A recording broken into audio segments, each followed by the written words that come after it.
Sangye Chedang Sogye Chanam La Yangshu Mardon Dani Kyasu Jendagi Jinsu Gibesana Dula Benjira Sangye Du Borashu Sangye Chedang Sogye Chanam La Yangshu Mardon Dani Kyasu Jendagi Jinsu Gibesana Dula Benjira Sangye Du Borashu Sangye Chedang Sogye Chanam La Yangshu Mardon Dani Kyasu Jendagi Jinsu Gibesana Dola Benjira Sangye Dubara Shiva Sindhya Damje Deva Dandi Vegi Dandi Muri Kiro Yanji Dungal Da Dungal Ge Gyudan Tawara Kiro Yanji Dungal Mepen Deva Dami Tawara Kiro Yanji Yirin Chadan Dandawe Tanyam Lanya Bura Kiro Yanji Apanyan Save Lama Rimbo Chadagi Chivra Peme Nijula Kare Chimbe Kone Jesu Kuson Tokyo Ngodo Tando So Saji Puji Chushin Method Harira Linshin Ite Kemba Sangye Shindu Midhem Tekon Namdo Shindu Jobra Shua Guru Buddha Bodhi Sattva Sabari Vara Ratna Mandala Puja Mega Samudra Spar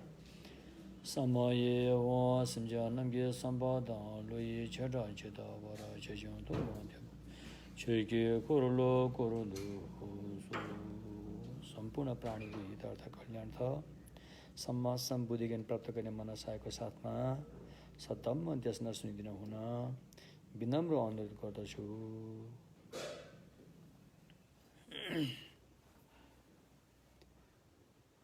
Mahayana सूत्र अलङ्कारको धम्म देशना र so धम्म देशनाको बारेमा हामी अहिले भूमि मार्ग फल मध्ये मार्गको बारेमा कुरा गर्दैछौँ। मार्गको बारेमा भूमि मार्ग फल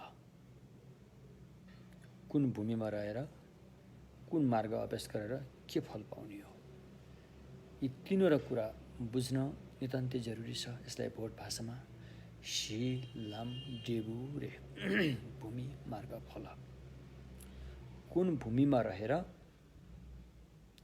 कुन मार्ग के मार्ग अभ्यास गरेर कुन फल लाभ गर्ने हो हैन। त्यसमध्ये अहिले हामी मार्गको बारेमा कुरा गर्दैछौँ।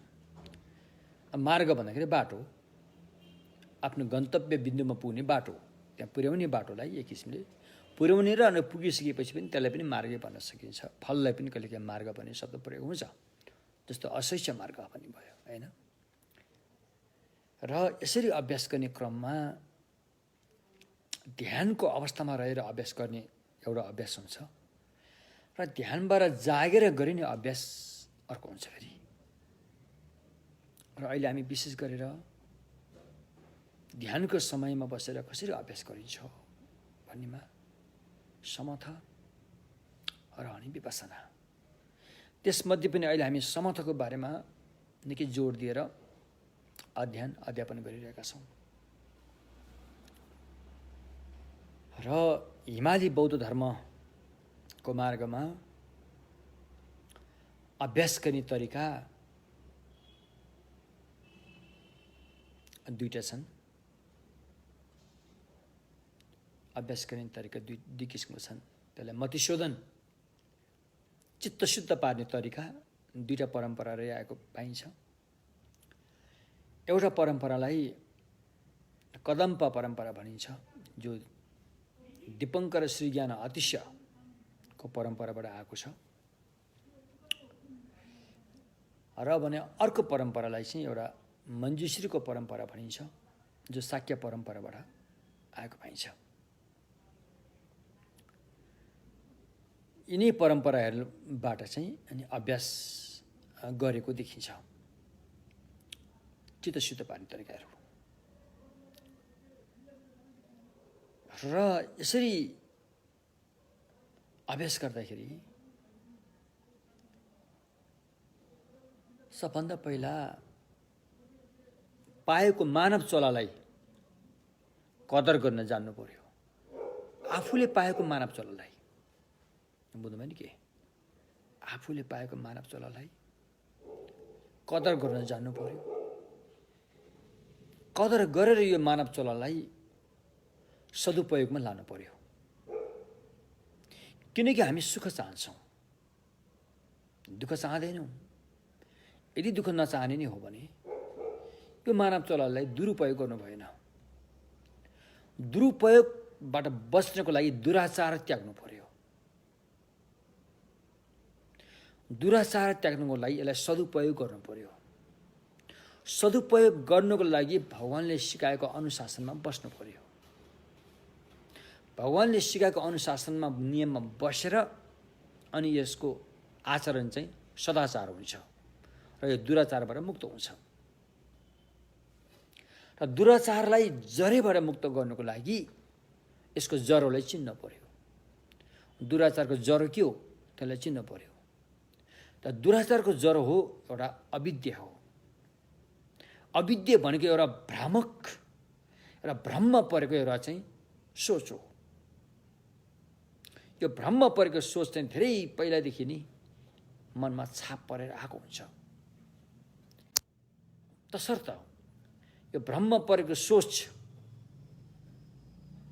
हटाउनको लागि त्यसको विरुद्धमा खडा हुने को छ त्यसलाई तयार पार्नु पर्यो।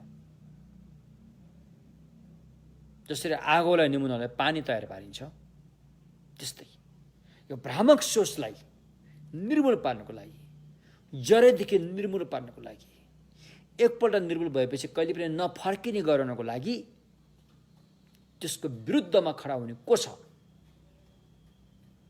त्यसलाई पहिचान गरेर त्यसलाई अपनाउनु पर्ने हुन्छ। नत्र भने यो भ्रम हट्दैन त। जुन भ्रमलाई भगवानले के भन्नुभएको छ, सत्काय दृष्टि। अझै गहिरेर जाने हो भने वस्तु सत्ताको स्वीकार्य, वस्तुलाई स्वभावसिद्ध छ भनेर स्वीकार्नु।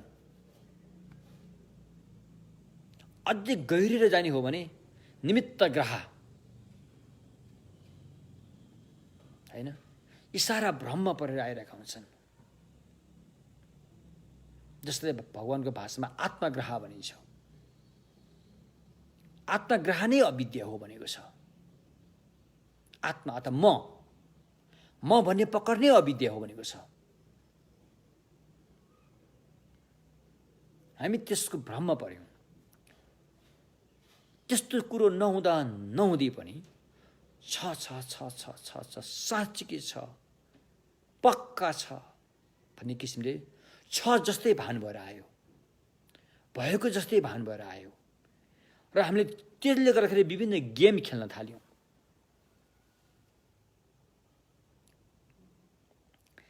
एउटा कुरा छ, यो ढुङ्गे युगको कुरा हो। ढुङ्गे युग, अब अहिले ढुङ्गे युग भन्छन् क्या अरे, त्यति बेला त त्यस्तो भनिँदैन। अब यो बुद्धको भाषामा त ढुङ्गे युग भनिँदैन, अर्कै भाषा प्रयोग गर्छ।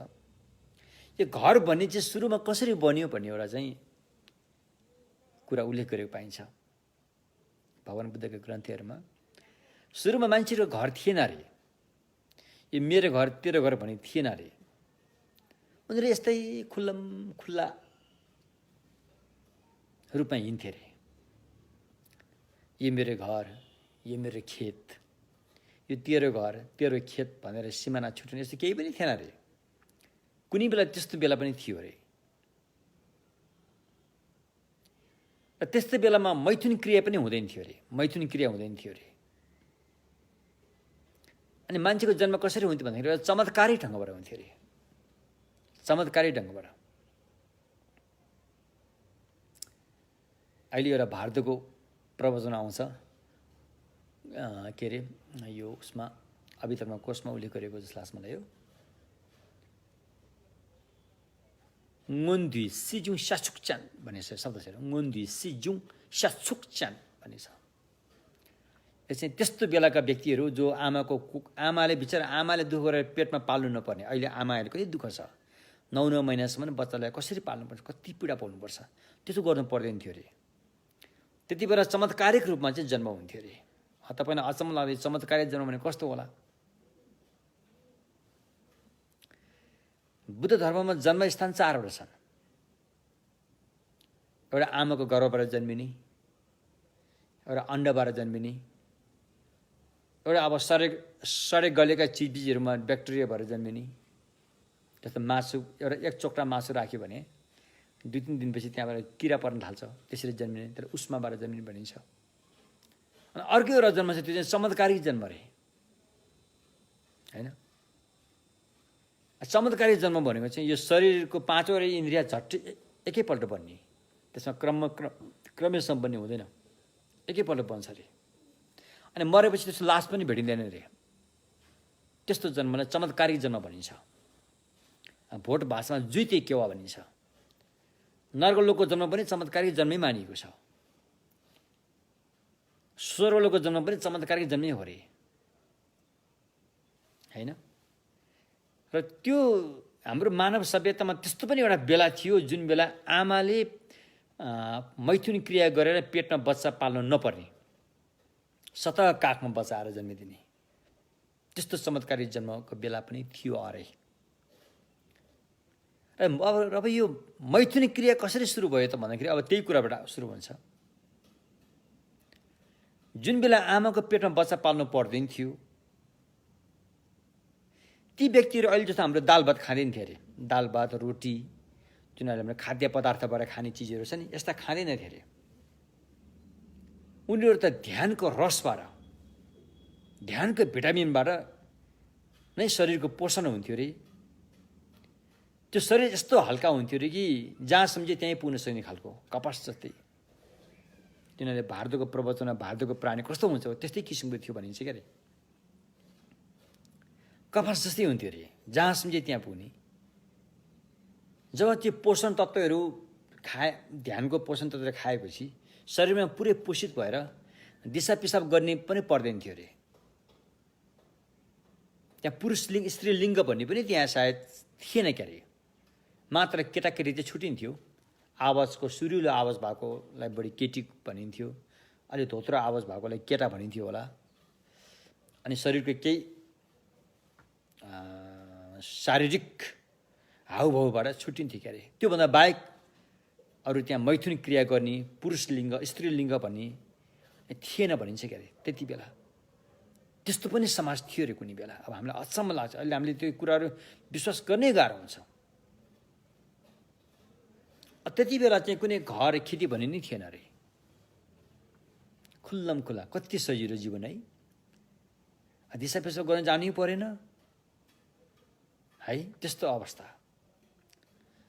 र बिस्तारै ती मान्छेहरूको मनमा केही न केही तलमाथि पर्दै गयो, जीवनशैली बदलिँदै गयो।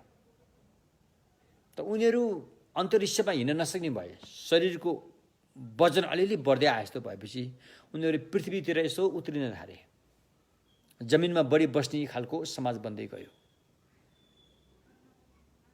अनि जब जमिनमा बढी बस्दै गइसकेपछि उनीहरूको शरीरको भार पनि बढ्दै गएको महसुस हुन थाल्यो। र ध्यान गरेर मात्रै त्यो पोषणले मात्रै भोक मिटाउन नसकिने जस्तो भएर गयो। भोक बढी लागेको जस्तो महसुस हुँदै गयो अरे। अब यो बुद्ध धर्मबाट यो संसार कसरी बन्दिएको छ भन्ने कुरा मैले भन्दैछु है। यसरी मतलब यो घर बारेर कसरी बन्यो भन्ने बारेमा। यस्तो हुँदै गइसकेपछि ध्यानबाट नै पुरै भोक प्यास नमेटिने भएपछि उनीहरूले बाहिरको चिज खाना खोज्न थाले।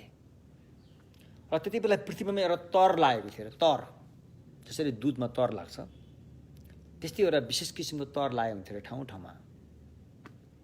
ती तरहरू चाहिँ उनीहरूले यसो औँलाले कोट्याएर चाख्न थाले अरे। एकदम स्वादिष्ट थियो, मिठो थियो।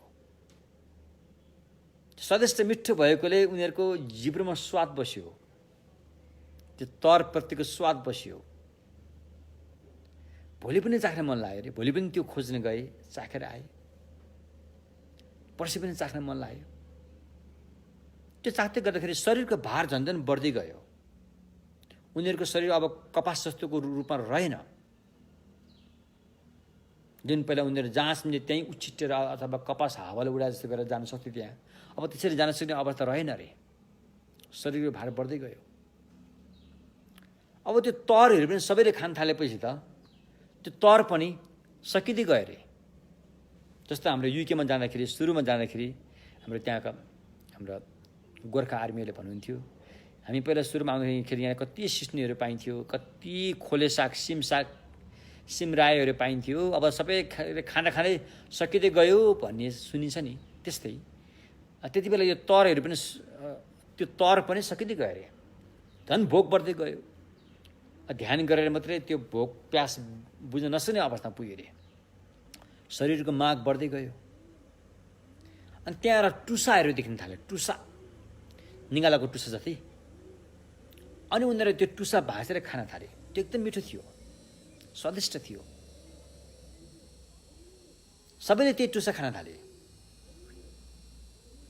त्यो बेलासम्म पनि त्यो सारा खाएका चिजहरू बाहिर फ्याँक्न पर्दिन्थ्यो। सबै शरीरले पचाउन सक्थ्यो, पोषण तत्त्व भएर सबै शरीरमै पुरै भिटामिन भएर चाहिँ खान सक्थ्यो, पचाउन सकिन्थ्यो। दिसा पिसाब गर्नु पनि त्यस्तो आवश्यकै थिएन।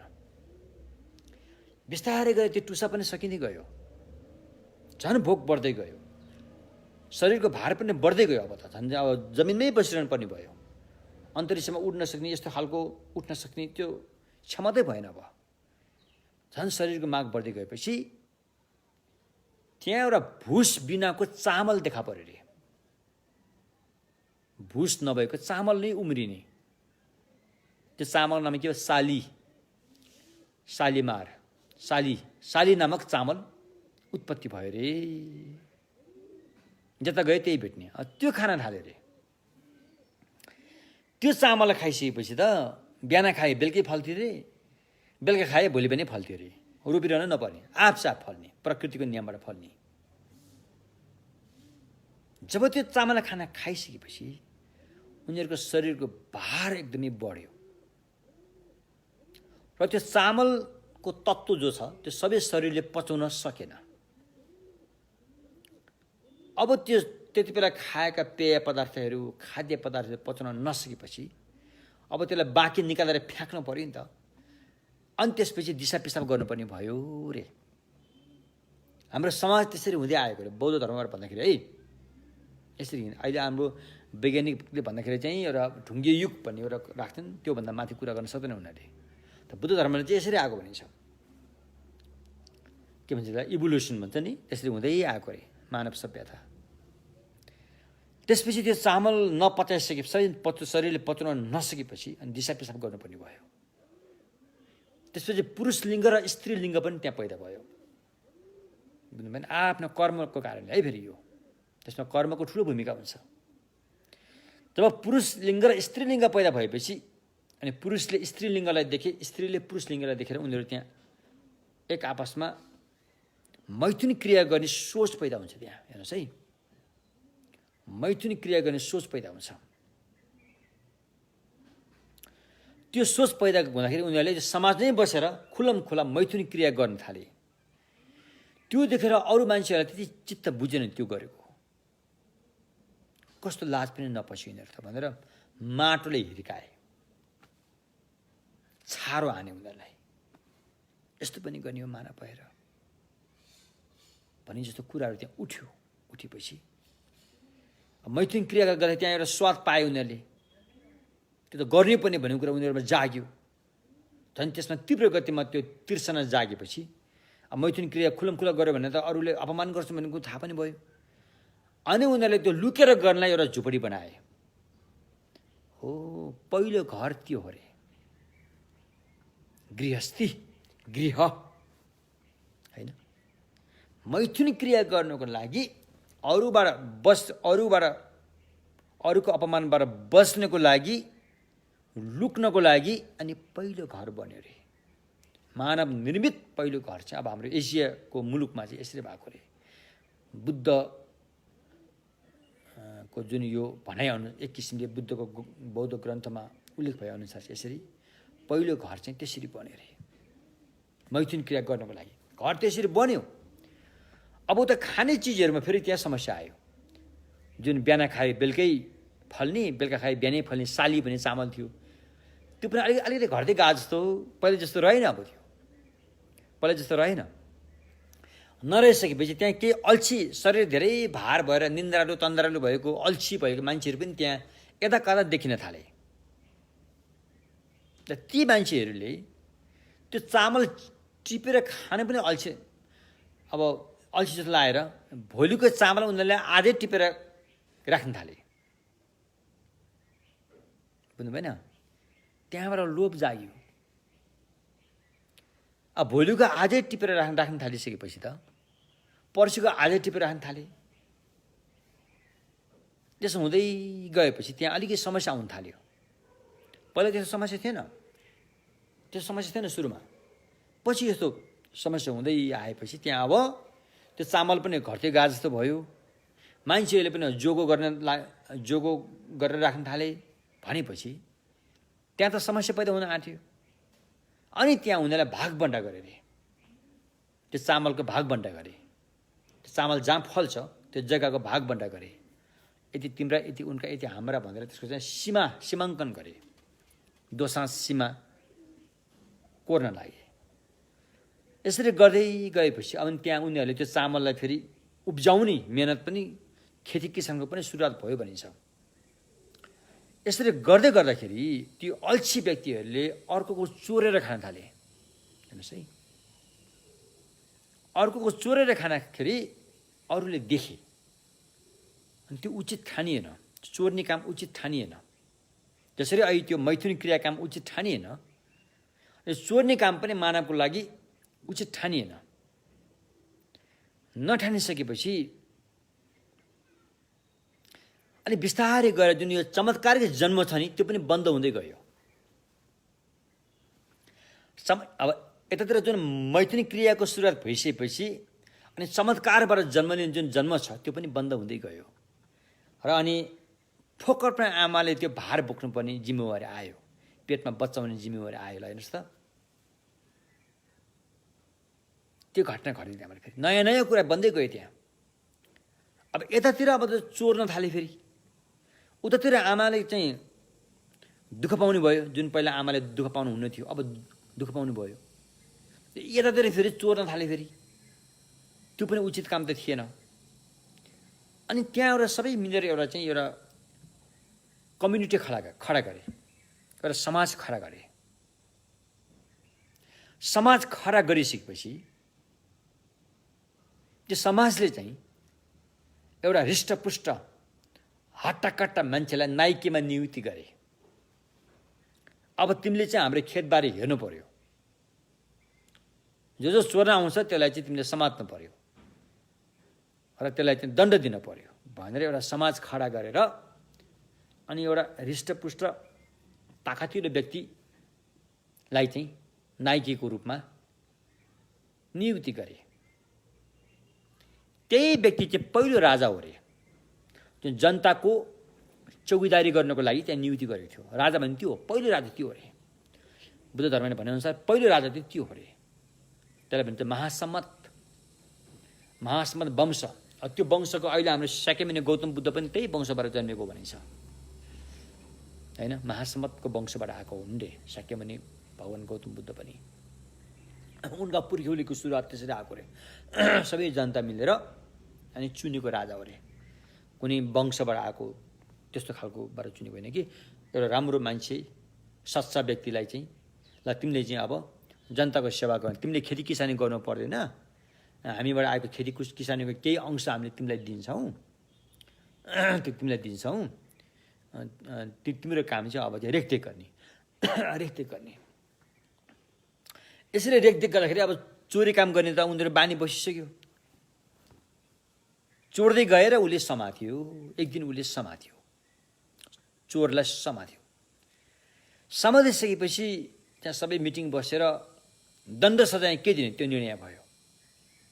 कसैलाई त अब फाँसी दिनेसम्म पनि निर्णय भयो होला, कसैलाई हात काट्ने, कसैलाई आँखा फोर्ने, यस्तो निर्णय भएको देखेपछि त्यो देखेर कसैले राम्रो चित्त बुझेन। त्यहाँ अब हामी त कहाँ आइपुग्यौँ, हामी पहिला कस्तो समाजमा थियौँ, अब हामी कस्तो समाजमा आइपुग्यौँ है। फेरि पहिला हामीले त म मेरो भन्ने पनि थिएन, खुल्लासँग घुम्थ्यौँ। भोक प्यास लाउँदाखेरि पनि भोक प्यास लाग्दाखेरि पानी खानु पर्दैन थियो, खाना खानु पर्दैन थियो। ध्यान गरेर ध्यानको चाहिँ प्रोटिन होइन, ध्यानको समाधिको भोजनबाट पेट भरिन्थ्यो, तृष्णा मेटिन्थ्यो, मैथुन क्रिया पनि थिएन। केटी मान्छेले फोकटमा यसरी बच्चालाई 9 महिना पाल्नु पनि पर्दैन थियो। हेर अब हामी कस्तो समाजमा आयो, उतातिर यस्तो हालत भयो। हेर मान्छेलाई मारिरहेछ, उहाँ काटिरहेछ, सजाय दिइरहेछ। हेत तेरिका यस्तो समाजमा बस्नु त बेकार छ भनेर केही व्यक्तिहरू चाहिँ त्यो समाज छोडेर जङ्गलतिर गए अरे। हेर्नुहोस् है, अब जातिवादीको कुरा यसरी आएको भन्ने कुरा अब आउँदैछ यहाँ। जङ्गलतिर गए तिनीहरू, जो चाहिँ समाजदेखि, समाजको जुन यो उत्पीडन देखेर, दण्ड सजाय देखेर दिक्क मानेर अनि घरबार सबै त्यागेर चाहिँ जङ्गलतिर गए अरे। केही समूह चाहिँ जङ्गलतिर गए अरे। जङ्गलतिर गएर उनीहरू तपस्या के बसे, अब केही ज्ञानहरू सिकेर आए। हो तिनीहरूलाई ब्राह्मण भनियो अरे। पछि उनीहरूलाई बाहुन भनियो होइन। पछि तिनीहरू जङ्गलबाट फर्केर आएपछि तिनीहरूलाई बाहुन भनियो। त त्यति बेला चाहिँ हालिमुवाले कसको थियो? बाहुनको थिएन, छेत्रीको थियो। छेत्री भने त्यहाँका जुन राजा मेन थियो उसको थियो हालिमुवाली होइन। सबै उसको अन्डरमा हुन्थ्यो। त्यसरी खेती किसानी गर्नेलाई वैश्य भनियो, खेती किसानी बिजनेस व्यापार गर्नेलाई। अब अन्यहरूलाई फेरि त्यस्तै अर्कै किसिमले भाषा प्रयोग भयो होला। यसरी समाज रूपान्तरित हुँदै आयो, यसरी आएको भनिन्छ। त्यसपछि अब त्यहाँ विभिन्न घटनाहरू घटे। आकाशबाट बिजुली चम्क्यो, चट्टान हान्यो, नोक्सान पार्यो। लौ आगै देउता हो कि क्या हो भनेर फेरि आगोलाई देउता मान्न थाले। किनकि बिजुली चम्किँदाखेरि त्यहाँ आगो देखिन्थ्यो, अग्नि देवता भनेर आगोतर्फ देउता मान्न थाले। ठुलो पानी वर्षा भयो, फ्लडिङ भयो, बाढीले धेरै नोक्सान पुर्यायो। पानी नै देउता हो कि भनेर फेरि पानीलाई देउता मान्न थाले। सुरु भयो त्यहाँबाट। अब त्यहाँबाट फेरि हुरी बतास तुफान आयो, त्यसले अर्को समस्या ल्यायो। घर कुटीहरू सबै भत्ताभुतुङ्ग पारिदियो, खेतीहरू सबै नोक्सान पारिदियो। हावा नै देउता भनेर वायु देवता मान्न थाले। एवं प्रकारले विभिन्न देवी देवताहरू मान्ने पनि त्यस्तो चलनचल्तीहरू हुँदै आयो। यसरी हुँदै आएको हो। त्यसकारण यो समाज सुखको खोजीमा अगाडि बढ्दै गयो। सुख र सुविधा कहाँबाट पाइन्छ? एक खोजी गर्दै गर्दै अहिले हामी 21औं शताब्दीमा आएका छौँ। खोजी जारी छ अझै पनि। सुख सुविधा त धेरै हिसाबले पाइएको छ, तर यी सुख सुविधामा फेरि एउटा कमी छ, त्यो सुरक्षा छैन। फेरि सुरक्षा नभइसकेपछि सुरक्षित सुख सुविधा कहाँ पाइन्छ त्यो खोजी अहिले पनि जारी नै छ।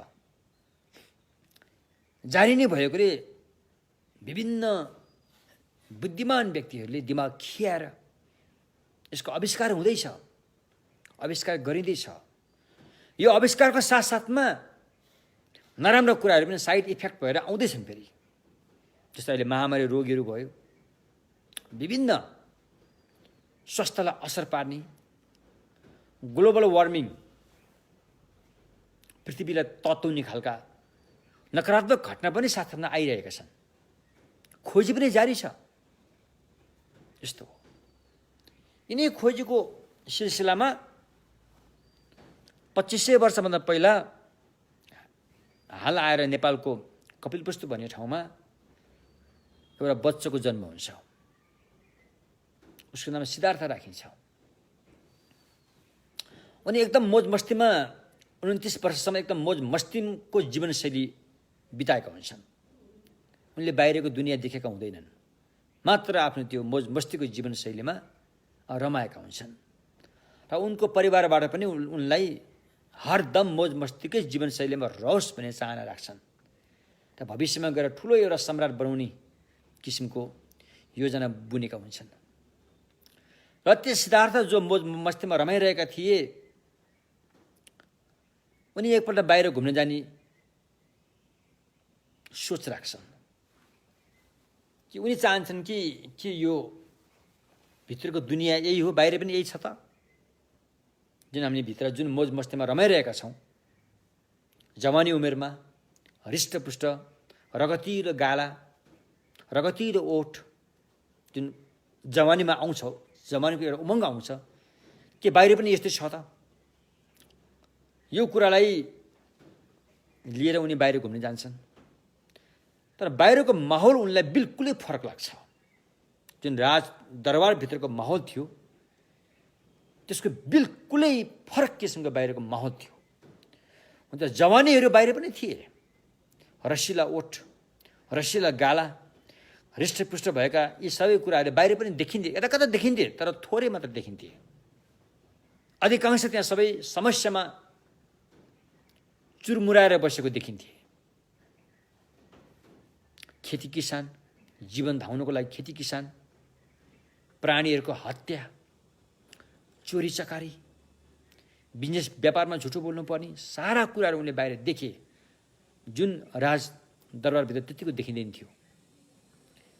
त्यसले गर्दाखेरि उनले आफ्नो चोला र आफ्नो जीवन र बाहिरको चोलालाई उनले मिसाएर हेर्न खोजे। तिनी पनि मान्छे, म पनि मान्छे, तिनीहरू पनि आमाको कोखबाट जन्मेका हुन्, म पनि आमाकै कोखबाट जन्मेको हुँ। तिनीहरू पनि हरदम हमेसा सुख चाहन्छन्, म पनि त्यही चाहन्छु। तिनीहरू पनि कुनै पनि हालतमा एउटा सानो यसको धरीको दुःख चाहँदैनन्, म पनि त्यो चाहदिनँ। कुरो त बराबर आयो, कुरो त बराबर आयो। फेरि हामी सबै बसेका छौँ यही ठाउँमा, फेरि एउटै ठाउँमा बसेका छौँ। फेरि जब सबै एउटै ठाउँमा बसेका छौँ भने, एउटै ढुङ्गाभित्र छौँ भने, त्यो ढुङ्गा पानी जहाजको जिम्मेवारी हामी सबैमा रहन्छ। त्यो पानी जहाजको पल्लो छेउमा पाल पर्यो भनेर ओल्लो छेउको व्यक्ति निर्धक्कसँग रहन मिल्दैन। त्यो उसको लागि पनि उत्तिकै घात हुन्छ। त्यो जुन छेउमा पाल परेको भए तापनि त्यो पाल टाल्न जरुरी छ, अन्यथा त्यो पानी जहाज डुब्छ। त्यसकारण भलै त्यो जहाज जतिको ठुलो भए तापनि, जुन ठाउँमा पाल परे तापनि सबैको जिम्मेवारी हुन्छ कि त्यो कुनै पनि हालतमा त्यो पाल टाल्नुपर्छ। यो कुरा उनको मनमा आउँछ।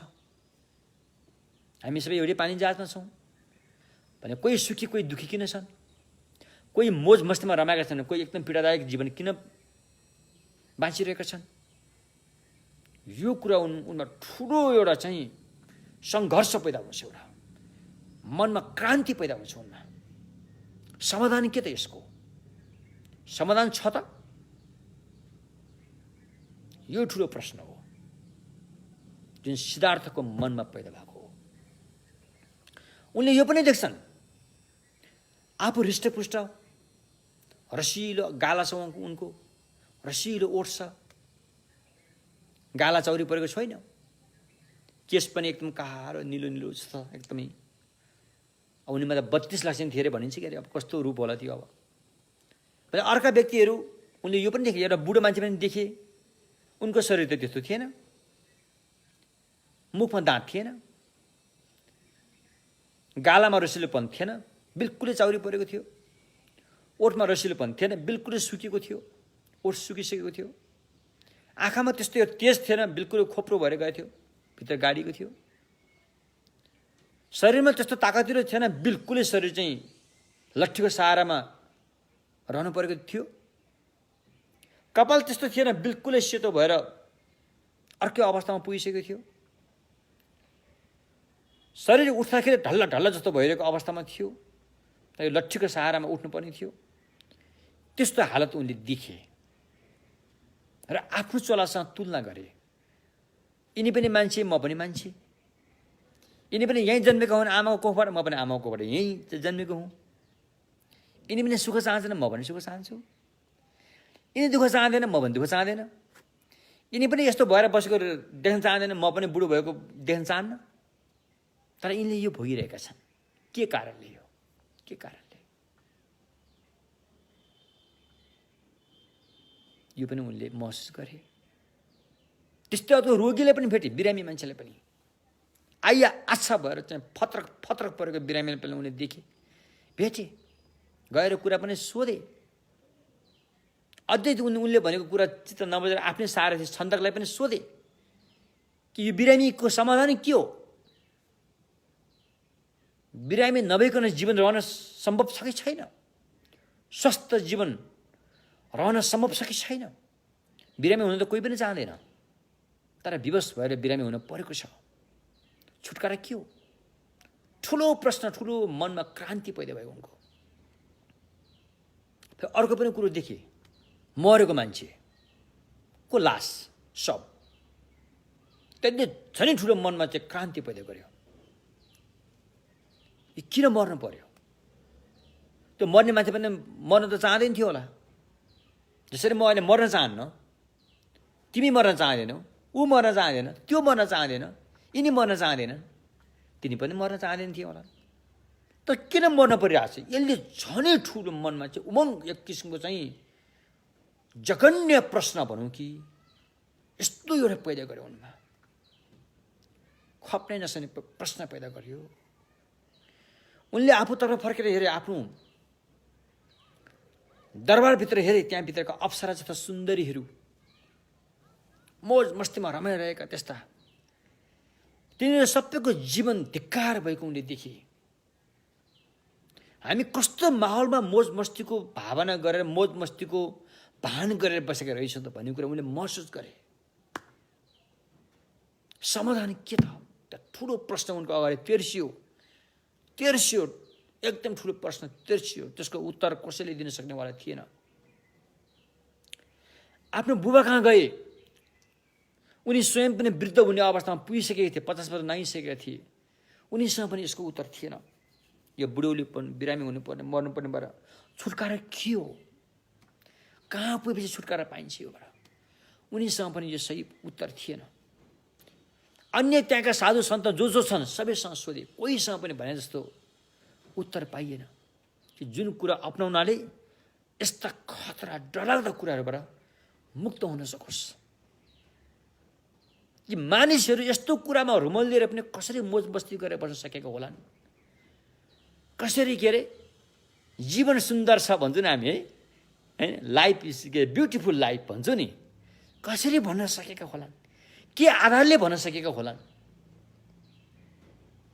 जसको जगै छैन, ब्युटिफुल लाइफको जगै छैन, एउटा खोक्रो छ, एउटा तन्द्रङ्ग झुन्डिरहेको छ।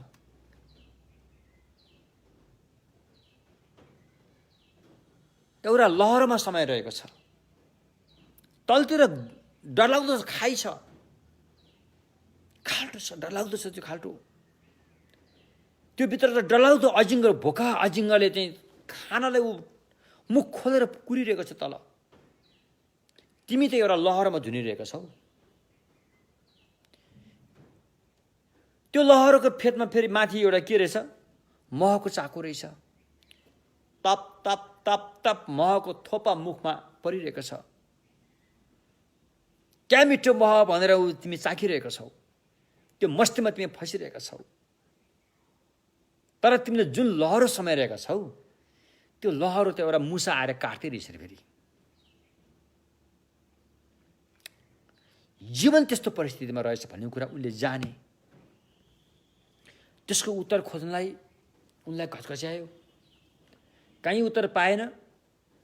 दरबारभित्र बसेका व्यक्तिहरूले पनि उनलाई सही उत्तर दिन सकेनन्। दरबार बाहिर बसेकाले पनि सही उत्तर दिन सकेनन्। समाधान के हो? यो उत्तर मैले जब दरबारभित्रबाट उत्तर पाइएन भने म दरबारमा बस्नुको केही औचित्य छैन। यो हामी बसेको जहाज डुब्नेवाला छ, पाल परिसकेको छ, ठाउँ ठाउँमा भङ परेको छ। यहाँबाट कसरी उम्किने?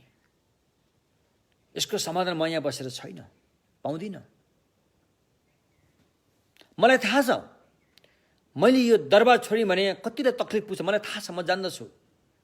मेरो बुवाको चित्त दुख्ने छ, मेरो कान्छी आमाको पनि मन दुख्ने छ। उनले मलाई बच्चादेखि पालन पोषण गरेर हुर्काएको हुन्, गौतमी प्रजापतिले। मेरा आफन्त काका भतिजाहरू सबैलाई चित्त दुख्ने छ। उहाँहरू म माथि ठुलो भरोसा छ कि पहिले म जन्मदाखेरि नै मलाई ज्योतिषले भनेका थिए कि यो बच्चा भोलि गएर चक्रवर्ती सम्राट बन्छ भनेका थिए।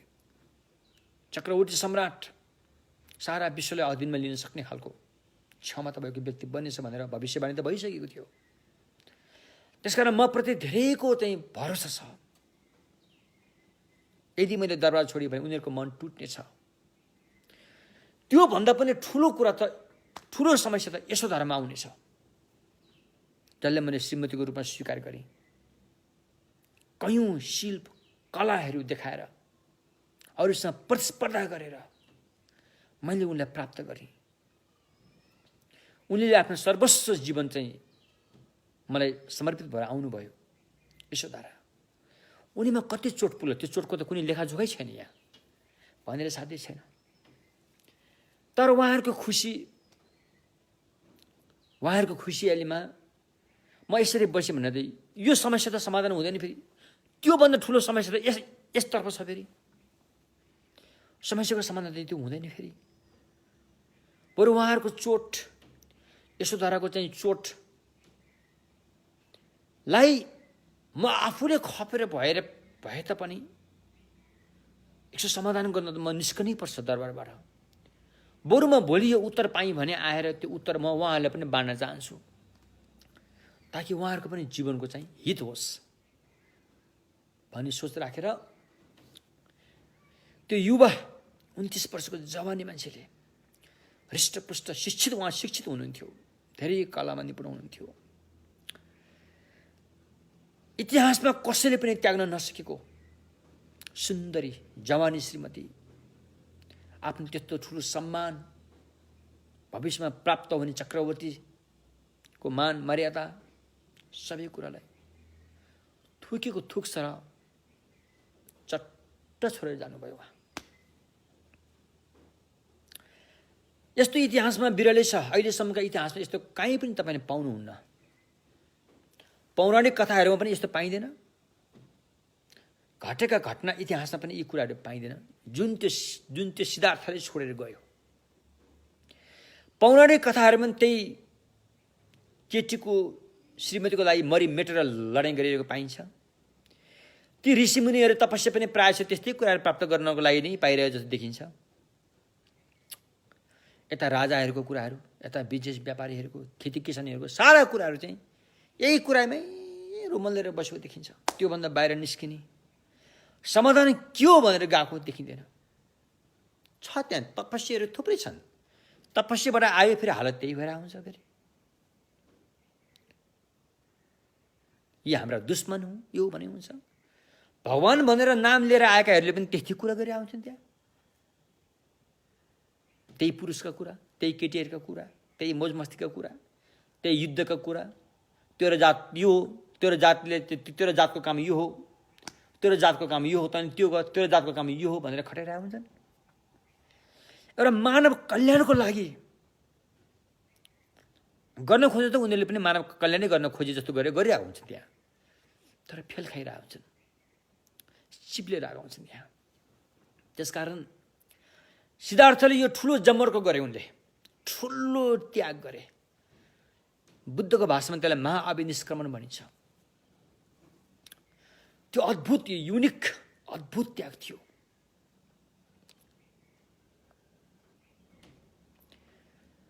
मात्र उहाँ घर छोड्दाखेरि केही लानु भएन, एउटा लागेको लुगा, सम्भवतः उहाँले केही गहना, त्यति बेला राजकुमारहरूले केही गहना लगाउने चलन थियो, केही गहना लागेको हुनुपर्छ। उहाँले बाल्यकालदेखि नै सँगसँगै हिँडेर घोडा थियो, कन्थक त्यो घोडा थियो। र नि एउटा साथी थियो, र उहाँको बाल्यकालदेखि सँगै हिँड्ने साथी, बग्गी पनि उनले हाँक्थे। यता सिद्धार्थसँग साथसाथमा हिँड्थ्यो, उनको नाम छन्दक भनिन्थ्यो। मात्र लागेको लुगा र केही गहना र कन्थक र छन्दकलाई लिएर हंसवती दरबार, उनको महान दरबार थियो त्यो। अहिले आएर त्यो खण्डरको रूपमा मात्रै देखिन्छ, विश्वासै गर्न गाह्रो छ हामीलाई। भनिन्छ कि त्यहाँ उहाँको 3 किसिमका दरबारहरू थिए अरे। 3टा ऋतुमा बस्ने, वर्षा ऋतु, ग्रीष्म ऋतु, हेमन्त यस्तो ऋतुहरूमा बस्ने अलग अलग किसिमको सुविधा भएको दरबारहरू थियो अरे त्यहाँ। सारा कुरालाई छोडेर मात्र मानव प्राणीको हितको निमित्त त्यो जुन ठुलो प्रश्न खडा भएको थियो, तेर्सिएको थियो उहाँको जीवनको अगाडि, त्यसको उत्तर पाउनको लागि उहाँले यस्तो एउटा मौका खोज्नुभयो कि यो दरबारबाट कसरी निस्किने। किनकि शुद्धोधन राजाको आदेशमा छोरा भागेर जाला कि भनेर पहिला ज्योतिषको भविष्यवाणी र केही ऋषिहरूको त्यहाँ भविष्यवाणी थियो। ती ऋषिहरू उनले खुब मान्थे, उनको कुरामा खुब विश्वास गरिन्थ्यो, जसको नाम अतिश भनिन्थ्यो। उनको भविष्यवाणीमा सिद्धोधनले खुब विश्वास गर्थे। उनी साँच्चैकै ध्यान प्राप्त गरेका ऋषि पनि थिए। उनले घोषणा गरेका थिए सिद्धार्थ घर छोडेर जान्छन् भनेर। त्यसकारण सिद्धोधनले हर हमेसा चौकीदारी खडा गरेका थिए, कतै यो भागेर नजाओस् भनेर। तर प्रकृतिले सिद्धार्थलाई साथ दिन्छ, प्रकृतिले साथ दिन्छ। कुनै यस्तो पनि बेला आउँछन् कि ती चौकीदारीहरू सबै सुत्न पुग्छन्, निदाउन पुग्छन् अचानक। अब यो कसरी भयो थाहा छैन। चाहे तपाईँलाई त्यसलाई देवताहरूले यस्तो बनाइदियो भने पनि भन्नुहोस्, चाहे तपाईँलाई त्यसलाई प्रकृतिले बनाएको भने पनि भन्नुहोस्, चाहे तपाईँलाई त्यो सिद्धार्थको भित्रको जुन एउटा चाहिँ क्रान्ति छ त्यसले त्यो माहौल बनायो भने पनि भन्नुहोस्, जे भन्नुहोस्, त्यसमा केही भन्नु छैन। तर त्यहाँ यस्तो एउटा माहौल बन्छ एक दिन, जुन दिन सबै त्यो दरबारमा चाहिँ सन्नाटा छान्छ। आएपछि 24 घण्टा पहरा दिने व्यक्तिहरू सबै चाहिँ सन्नाटा भएर मरेको लास सराउ भएर चाहिँ निदाउन पुग्छन्। त्यही अवसर त्यही थियो उनले छोड्नलाई। अनि सिद्धार्थले छन्दक भनेर आफ्नो साथीलाई बोलाउनुहुन्छ। हजुर राजकुमार भनेर उनी त्यहाँ आउँछन्। तिमी तयार छौ? घोडा तयार छ? कन्तकलाई तयार पारेको छ भनेर सोध्नुहुन्छ। राजकुमार म तयार छु भन्छन्। अनि यसो सोच्छन्, एकपल्ट बुबासँग त भेट्नै पर्ला। यदि म नसोधिकन गएँ भने ठुलै वज्रपात हुन्छ उहाँमाथि, किनकि उहाँहरूले म प्रति ठुलो भरोसा राख्नु भएको छ। त्यसकारण एकपल्ट म भेट्नै जानुपर्छ भनेर मध्यरातमा आफ्नो पिता सिद्धोधन, जुन आफ्नो जवानी उमेर सकिएर वृद्ध अवस्थामा लम्किले हुनुहुन्थ्यो, अनि आफ्नो बुवाका जानुहुन्छ। गएर बुवा म यहाँबाट बाहिर जान चाहन्छु भन्नुहुन्छ। अनि सिद्धोधनले भन्नुहुन्छ, छोरा मेरो मात्र होइन सारा देशको भरोसा तिमीमाथि छ। कुनै पनि हालतमा म तिमीलाई यहाँबाट जान दिन सक्दिनँ। यदि मैले तिमीलाई जान अनुमति दिएँ भने पनि म ठुलो दोषी हुनेछु, देशको लागि म ठुलो दोषी हुनेछु। सबै तिमीप्रति भरोसा छ। बरु तिमीलाई जे चाहे म त्यो दिन तयार छु, जे चाहन्छौ म त्यो दिन तयार छु भन्नुहुन्छ। है राजकुमारले जुन एउटा चाहिँ जटिल प्रश्न तेर्सिएको थियो उहाँको अगाडि, त्यही प्रश्न उहाँको अगाडि राख्नुहुन्छ। मलाई यसको उत्तर चाहिन्छ, तपाईँ दिन सक्नुहुन्छ? म बुढो हुन चाहन्न, अरू पनि चाहँदैनन्। म बिरामी हुन चाहन्न, अरू पनि यो चाहँदैनन्। म मर्नु पनि चाहन्न, अरू कोही पनि चाहँदैन मर्नलाई। मलाई त्यो वरदान चाहियो, अहिले यहीँ चाहियो, अनि मात्रै म यहाँ थामेर बस्न सक्छु भनेपछि राजा स्वयं वृद्ध अवस्थामा लागिसकेका थिए। त्यो वरदान दिन उनी असमर्थ थिए। उनले केही पनि बोल्न सकेनन्। चुप्प लाएर बस्नुको उपाय चुप्प लाएर बस्नुको विकल्प थिएन। चुप्प लाएर नै उनलाई अनुमति दिए जस्तो भयो नि एक किसिमले। किनकि तिमीलाई जे चाहियो त्यो दिन्छु भनिसकेपछि उनले दिन नसकेपछि त रोक्न उचित पनि यति सजिलो थिएन। उनी धर्म सङ्कटमा परे, चुप्प लाएर बसे। त्यसपछि सिद्धार्थ आफ्नो पिताको कोठीबाट फर्के र अनि आफ्नो श्रीमती, उनलाई ठुलो चोट पुग्नेवाला छ, एकपल्ट श्रीमतीसँग यसो बोलाउँ कि भनेर यसो कोठामा गए। त्यहाँ मगमग आउने तिलको तेलबाट बत्ती दियो जलिरहेको थियो। एउटा सन्नाटाको माहौल थियो। उहाँको श्रीमती धेरै सुन्दरी हुनुहुन्थ्यो। सायद अहिले हामीले यहाँ शब्दबाट जतिसुकै प्रयोग गरे पनि त्यो कमी नै हुन्छ।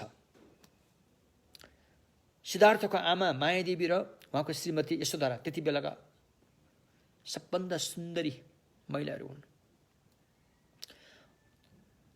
केही शब्दमा यहाँ बयान गरेको छ। उहाँहरूको आँखा निन्दिलो खालको थियो अरे, उहाँहरूको केस निन्दिलो खालको थियो अरे, उहाँहरूको पेटमा बच्चा हुँदाखेरि पनि पेट ठुलो देखिँदैन थियो अरे, उहाँले जाडो महिनामा उहाँको शरीरबाट तातो न्यानो पैदा गर्थ्यो अरे, गर्मी महिनामा उहाँहरूको शरीरबाट शीतलता पैदा गर्थ्यो अरे। यस्तो खालको चाहिँ र स्त्रीमा हुनुपर्ने लक्षण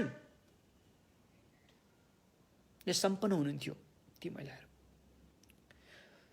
अनि सिद्धार्थ आफ्नो श्रीमती भएको कोठामा जानुहुन्छ। भित्रै जानु भएन। उहाँ भित्रै गयो भने उहाँ निन्द्राबाट बिउजिनु भयो भने फेरि समस्या आउनसक्छ, त्यहाँ विभिन्न घटना हुनसक्छ। त्यो ठानेर यसो ढोका खोलेर यसो ढोकाको खापाबाट हेर्नुभयो। यसो तर सुतिरहनु भएको थियो। बाथमा उहाँ सुत्नु भएको थिएन। यसो तर बाथमै सुत्नु भएको थिएन अरे। उहाँ जान्नुहुन्थ्यो। उहाँले त सिद्धार्थले घर छोडेछ भने उहाँ जान्नुहुन्थ्यो, तर उहाँ रोक्न चाहनुहुन्न थियो कि सिद्धार्थको मार्गमा उहाँ म सहयोगी बन्छु भनेर उहाँ आउनु भएको। लडतरे व्यक्ति उहाँको श्रीमती हुन सक्दैन थियो। त्यस्ता नारी मात्रै उहाँको श्रीमती हुन सक्थ्यो। त्यस्तो बेलामा पनि र सुतेको नाटक गर्न सकिन्छ। सक्नुभयो उहाँले। यो लडतरे नारीहरूले यो काम गर्न सक्दैन जुन उहाँले सक्नुभयो। उहाँ धन्य हुनुहुन्थ्यो। उहाँले कुनै पनि कुरामा सिद्धार्थलाई बाधा बन्नु भएन। उहाँ मद्दतगार नै बन्नुभयो।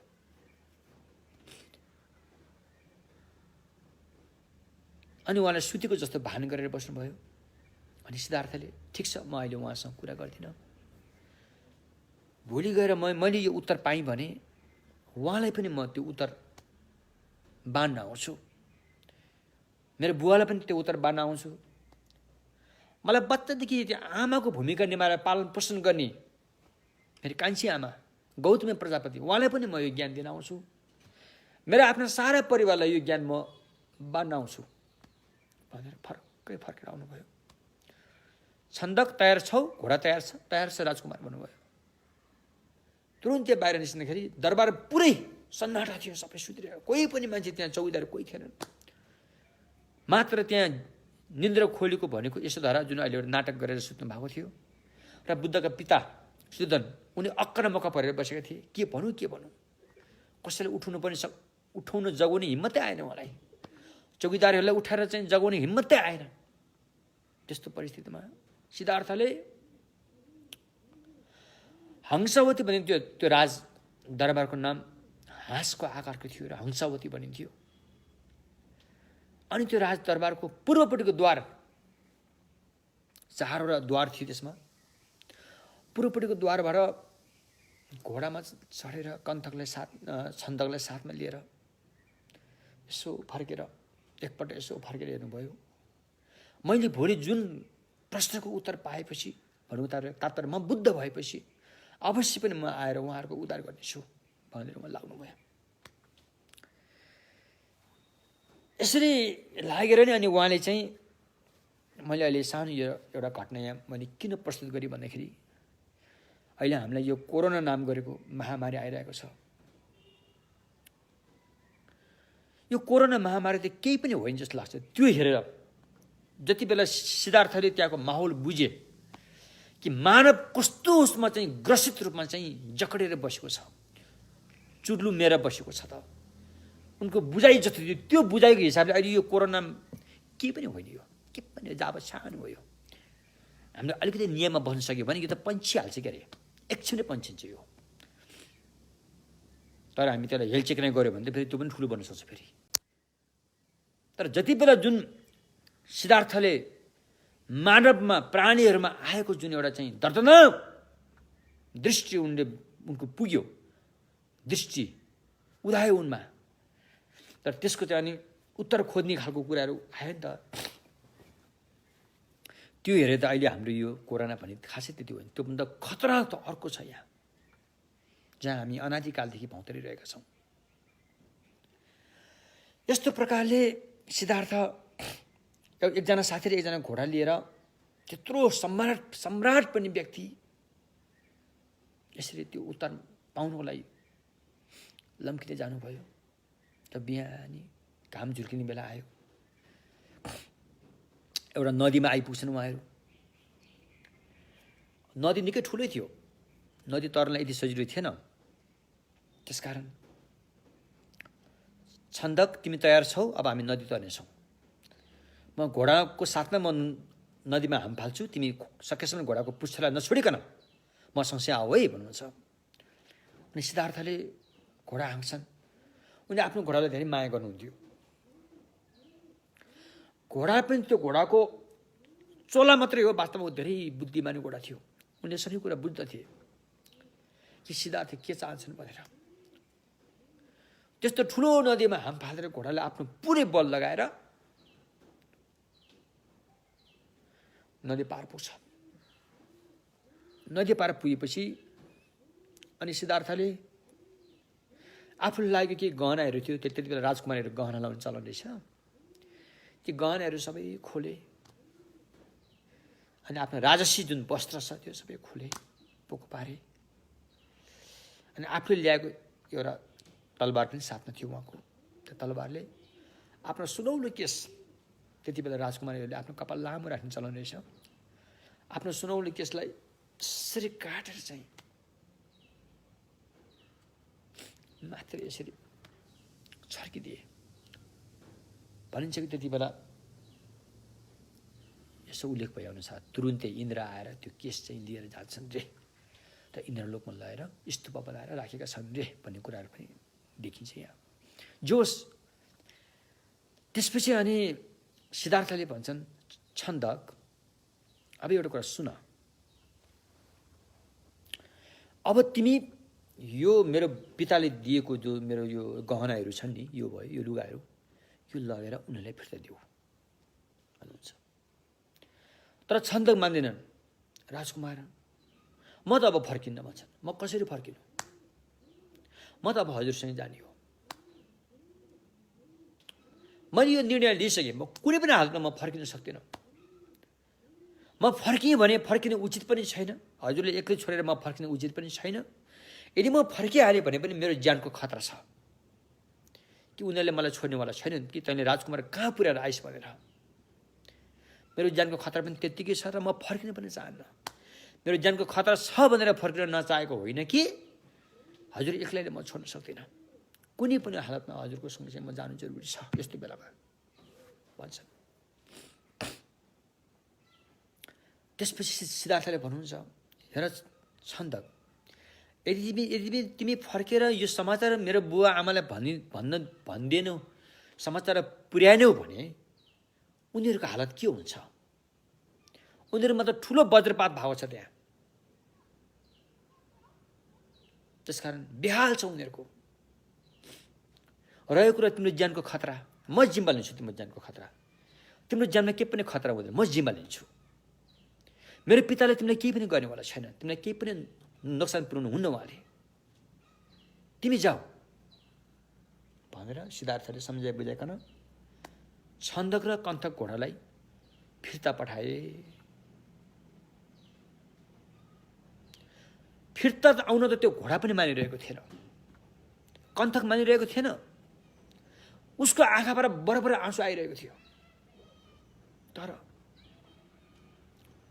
राजकुमारको आज्ञालाई नकार्न नसकेर ती घोडा र छन्दक सोही नदीबाट फर्केर आउँछन्।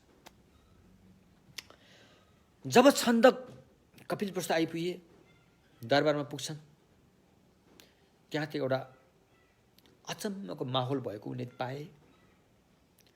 कस्तो माहौल थियो भन्दाखेरि थुप्रै माउरीको चाको भएको ठाउँमा माउरीहरू कसरी भनाइरहेको हुन्छ त्यस्तै सबैको त्यो रोदन शब्दहरू त्यहाँ भइरहेको थियो। राजकुमार कहाँ गए कहाँ गए कहाँ गए, जो जसले सोच्छन् कहीँ उत्तर सही थिएन। त्यति बेला छन्दक त्यहाँ टुप्लुक्क आइपुगे। सबैले उनलाई राजकुमार कहाँ गए छन्दक, के हो के भएको यो भनेर सबैले घेर हाले। छन्दक आत्तिए। उनको मुखबाट केही कुरा भन्नु खोज्छु, मुखबाट शब्दै आएको थिएन। के भन्ने अब? त्यो भिडबाट एकजना व्यक्ति निस्किए। उनी थिए त्यहाँका राजा शुद्धोधन। छन्दक, तिमी मेरो अगाडि आऊ, डराउनु पर्दैन, तिमी सबै घटना बताऊ, भएको के थियो, राजकुमार कहाँ छन् अहिले, उनी कुन अवस्थामा छन्, के भयो मलाई बताऊ भनेर राजाले ढाडस एउटा शक्ति, बोल्न शक्ति दिन्छन्। अनि छन्दकले सारा वृत्तान्त सुनाउँछन्। यसो भयो, यो सारा गहना, राजस्व वस्त्र मलाई फिर्ता दिए। उनीले एउटा शिकारी हो कि कोबाट दिएको एउटा चाहिँ गेरु वस्त्र लिएर आफ्नो केस आफैले काटेर उनी त गए उतातिर भने। अनि अरू कुरा केही भन्नुभयो उहाँले भन्दाखेरि, उनीले जब त्यो उत्तर पाउनुहुन्छ, अहिले हामीले बुझ्ने भाषामा जब उनी बुद्ध हुनुहुन्छ, त्यो भएपछि तपाईँहरूको कल्याणको लागि आउँछु पनि भन्नुभएको छ। भने अलिकति मनको पीडा अलिकति त्यसमा चाहिँ मलम लाग्यो। अब त्यहाँ कस्तो माहौल भयो होला, हामीले अब एउटा बच्चो हराउँदाखेरि त हामीलाई कस्तो पीडा हुन्छ बाउ हामीलाई, होइन? त्यहाँ कस्तो माहौल भयो होला।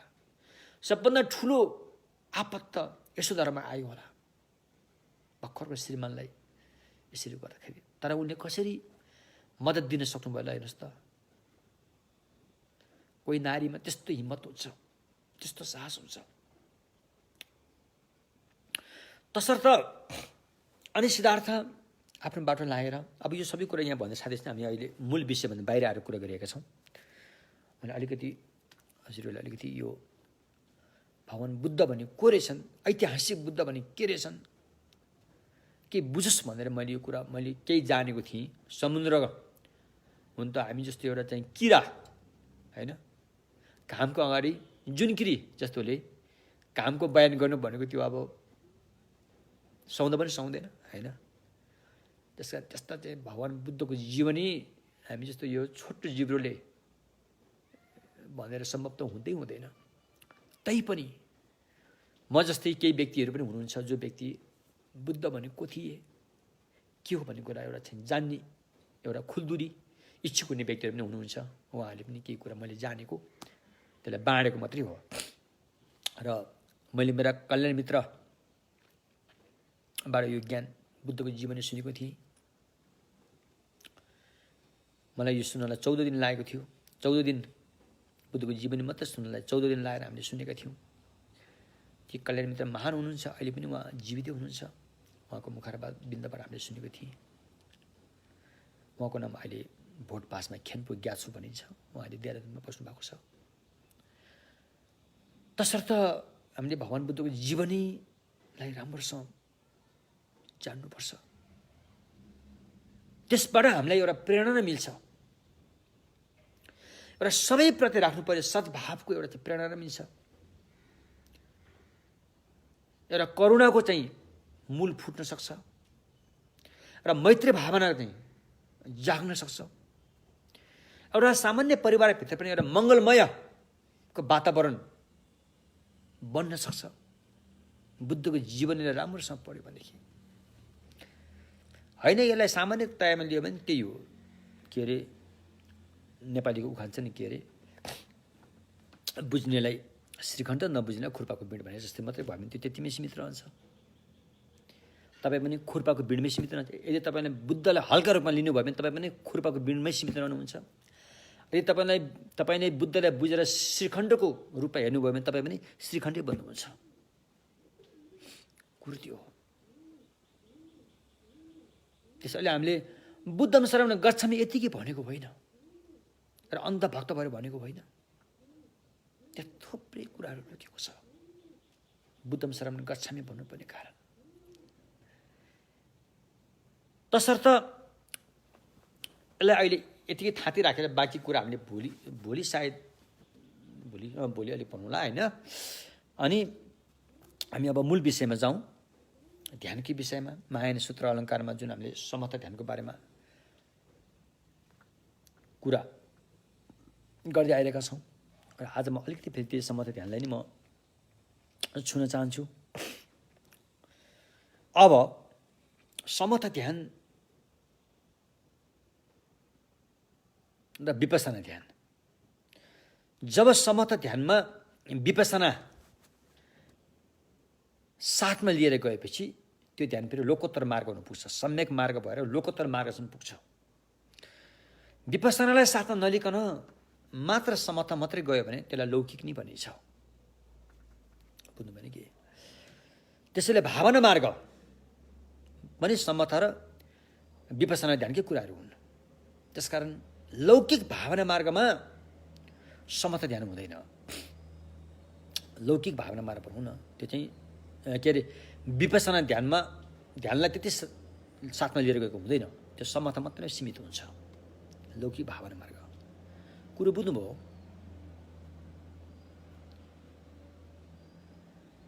भगवानले सिकाएको मार्गबाट बाहिर रहेर गर्ने जति पनि धर्मको नाममा गर्ने साधना, योग साधना जेसुकै होस्, त्यो सबै कुराहरू चाहिँ लौकिक भावना मार्गमै खुम्चिएको हुन्छ। त्यतिसुकै म यो भने साधु सन्त परमहंस नै भए तापनि यदि ऊ भगवान बुद्धले सिकाएको होइन सम्यक मार्गबाट बाहिर रहेर उसले त्यो साधना गरिएको छ भने त्यो लौकिकमै छ, ऊ लौकिक भावना मार्गमै छ। ऊ लोकोत्तरमा जान सक्दैन। त्यहाँबाट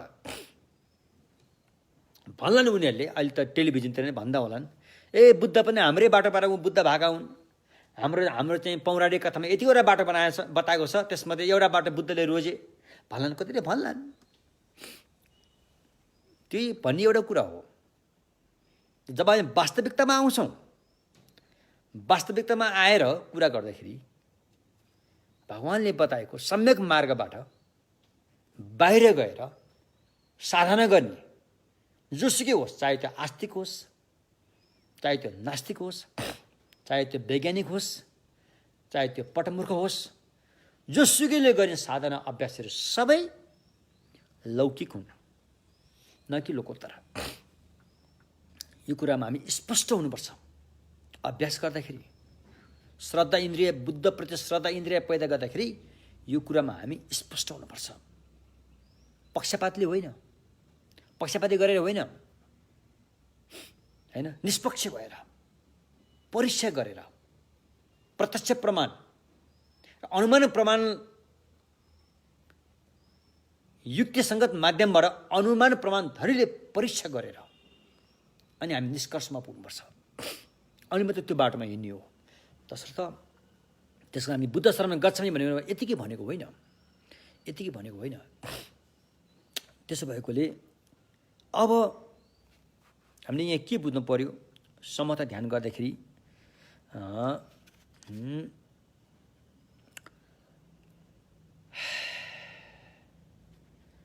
समर्थ ध्यान त्यहाँ दुई किसिममा हुन्छन्।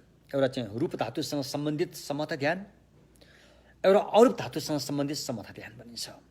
लौकिक, अहिले हामी यहाँ लौकिक समर्थ ध्यानको बारेमा कुरा गर्दैछौँ। रूप धातुसँग सम्बन्धित समर्थ ध्यान एउटा, अरूप धातुसँग सम्बन्धित समर्थ ध्यान एउटा, होइन?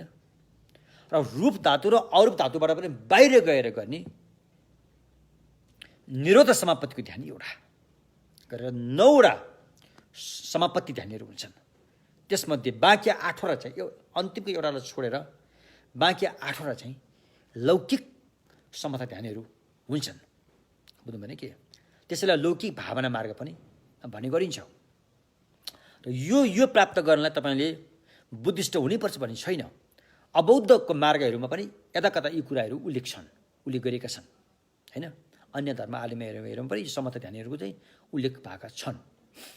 पहिला बुद्धको पालामा पनि थिए, भगवान बुद्ध आउनुभन्दा पनि पहिला सायद केही ऋषिमुनिहरूले यी ध्यान गरेर ऋषि भएका पनि थिए होइन, अहिले पनि छ त्यो। तसर्थ यिनी कुराहरूलाई लिएर अब यदि लोकोत्तर मार्ग यही लौकिक समता ध्यानलाई लोकोत्तर मार्गमा लाने हो भने अनि यो कस्तो हुन्छ त भन्दाखेरि यो कस्तो हुन्छ, यसको लक्षण कस्तो हुन्छ भन्दाखेरि चाहिँ यहाँ के भनेछ, रूप धातुसँग सम्बन्धित समताको कुरा गर्ने हो भने तल्लो भूमिबाट होइन के अरे संवेदना, तल्लो भूमिको संवेदनाबाट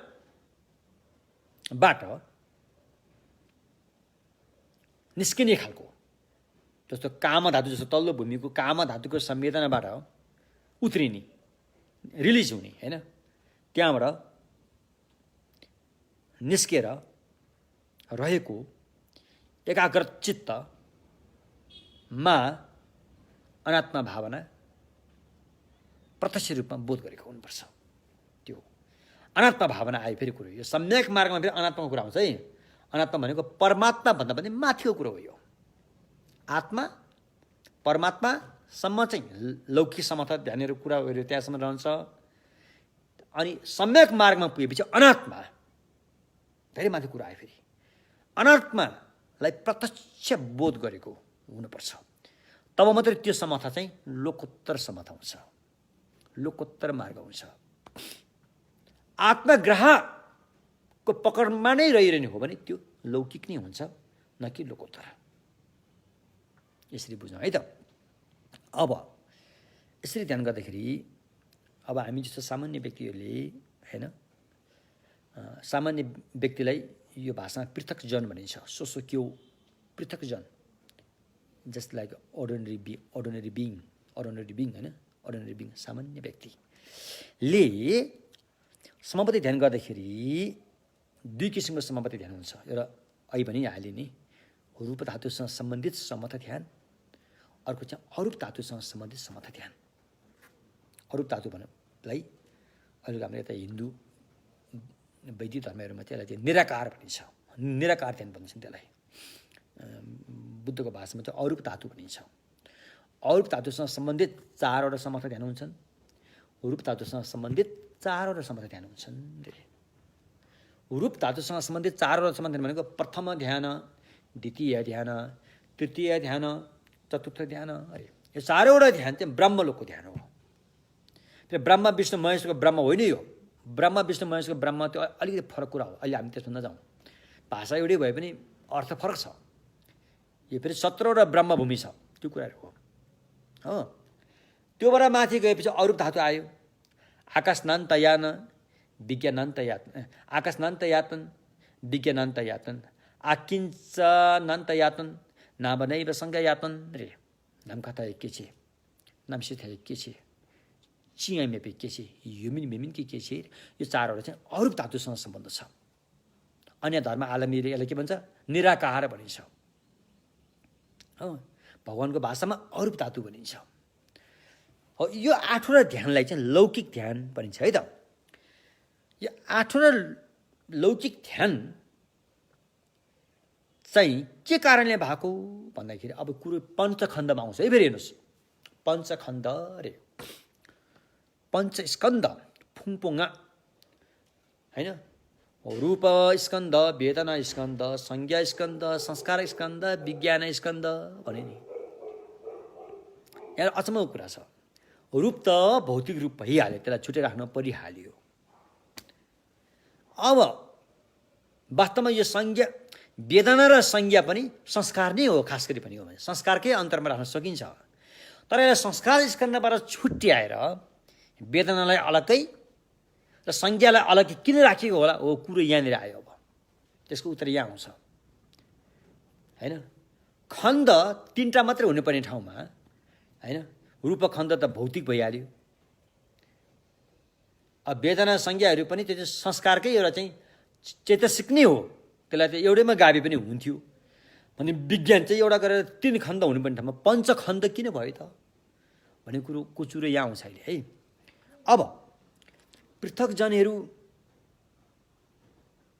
समस्या दुईटा छन् रे। हामी जस्ता सामान्य व्यक्तिहरूमा दुईटा समस्या हुन सक्छन् रे। गृहस्थीहरूलाई एउटा समस्या छ, गृहस्थी त्याग गरेर सन्यास भएर जानेलाई अर्को समस्या छ। बुझ्नुभयो नि? के दुईटा समस्या छ। गृहस्थीहरूलाई वेदना स्कन्धको समस्या छ भने गृहस्थी धर्म त्यागेर सन्यास लिएर जानेहरूलाई संज्ञा स्कन्धको समस्या छ अरे। त्यो दुईटा समस्या भएकोले यसलाई संस्कार स्कन्धबाट अलग्गै राख्नु परेको अरे। वेदना खण्ड र संज्ञा खण्ड भनेर अलग्गै छुट्याउनु परेको अरे। त्यो कुरा यहाँ बिस्तारै आउँछ। त्यसकारण दुईटा खण्ड, दुईटा समस्या।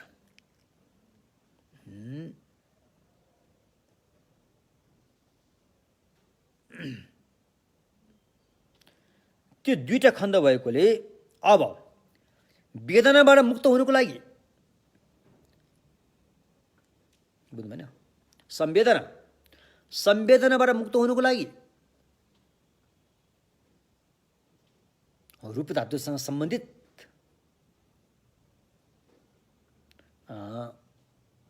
समता ध्यान बताइयो भने संज्ञा खण्ड, संज्ञाबाट मुक्त हुनुको लागि अरूप धातुसँग सम्बन्धित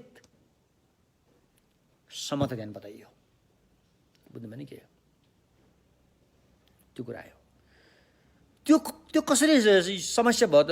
वेदना चाहिँ गृहस्थीहरूलाई कसरी समस्या छ भन्दाखेरि वेदना भनेको एक किसिमको दुःख वेदना, सुख वेदना भनिहरू हुन्छ नि, हो यो। किनकि अधिकांश गृहस्थीहरूको समस्या कहाँबाट आउँछ? यहीबाट आउने हो, वेदनाबाट आउने हो। घरमा हुने झै झगडादेखि लिएर मुद्दा मामला सारा कुराहरू समस्या कहाँबाट आउँछ? समस्या अधिकांश 100% भने पनि हुन्छ होइन। यो चाहिँ दुःख सुखको वेदनाबाटै पैदा भएर आउँछ अरे। झै झगडादेखि लिएर दुःख सुखको वेदनाबाटै नै पैदा भएर आउँछ अरे। भने सन्यास लिएका व्यक्तिहरू घरबार छोडेर घरबार विहीन भएर सन्यास लिएका व्यक्तिहरूलाई चाहिँ संज्ञाबाट समस्या आउँछ अरे।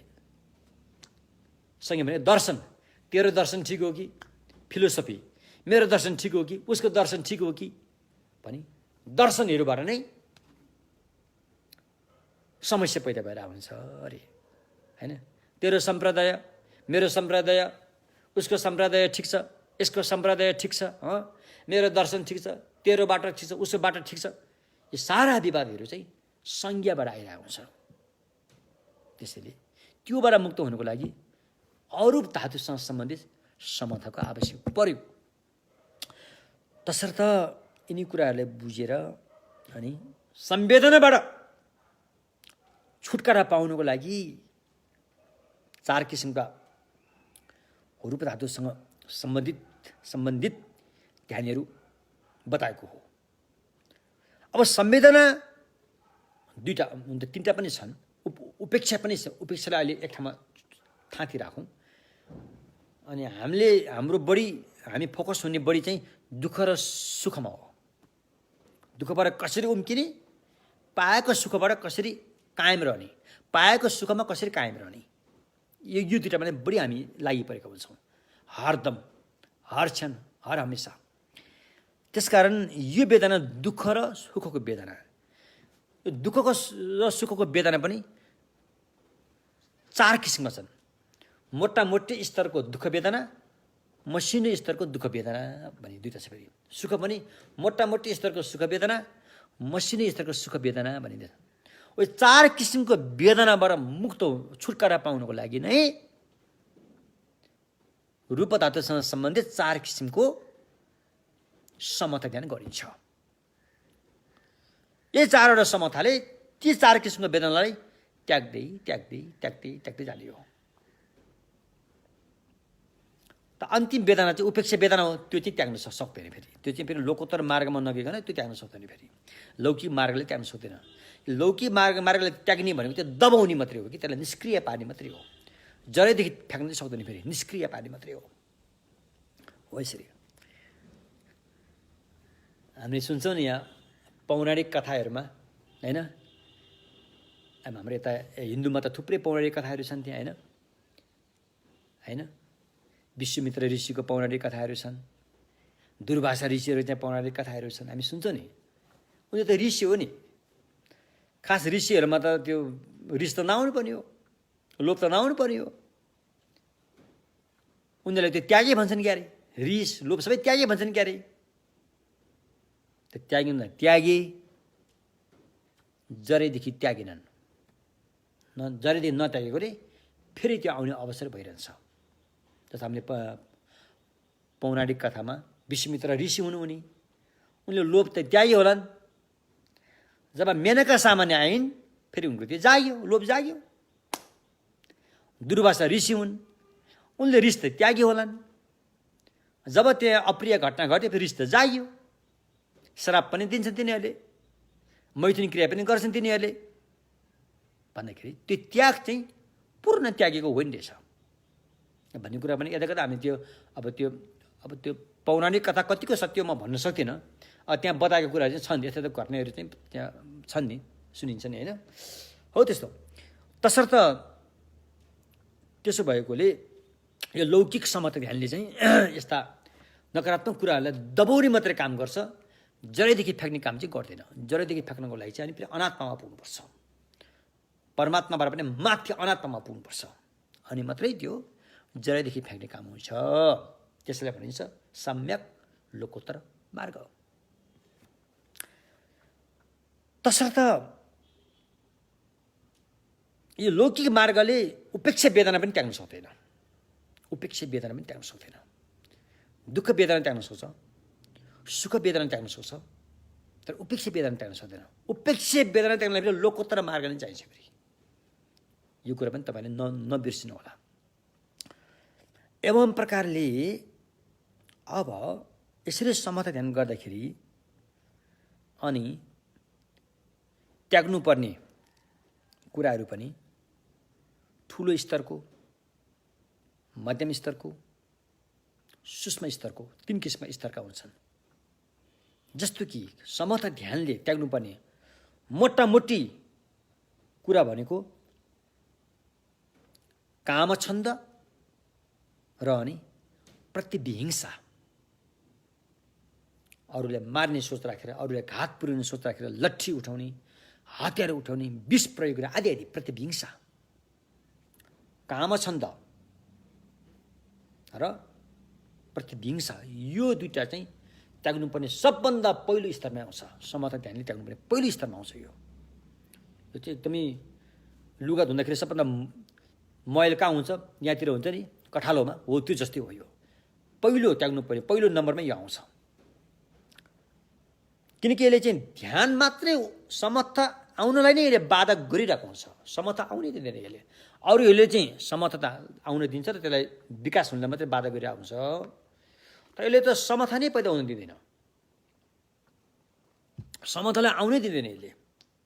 यसलाई त्याग्नुपर्ने पहिलो नम्बर कामछन्द प्रतिविहिंसा, भोट भाषामा द्विपद द्विपद नाम्छे नम्बर 6 होइन, भायोलेन्स हो। यो दुईटा चाहिँ त्याग्नुपर्ने पहिलो स्तरमा आउँछ समता ध्यानले। दोस्रो स्तरमा आउँछ वितर्क र विचार। हुन त प्रथम ध्यान यसले नै ल्याउने हो, यसले नै पैदा गर्ने हो होइन, तर त्यहाँबाट अगाडि बढ्न जुन ध्यानको विकास भएर जानुपर्ने हो त्यसलाई यसले बाधा गर्छ फेरि। वितर्क विचार यो चाहिँ त्याग्नुपर्ने मध्यम स्तरको भयो। समता ध्यानले त्याग्नु भयो। यसले चाहिँ ध्यान प्राप्त गरिसकेपछि पनि, समता प्राप्त भइसकेपछि पनि त्यो समतालाई निरन्तरता रूपमा विकास गरेर लान यो बाधक भन्छ। त्यसरी यो चाहिँ त्याग्नुपर्ने मध्यम स्तरको भयो। अनि त्याग्नुपर्ने सूक्ष्म स्तरको चाहिँ प्रीति र सुख, यो पनि एक किसिमको वेदना हो, प्रीति र सुख। यसले चाहिँ फेरि चित्तलाई समतामा बस्न योग्य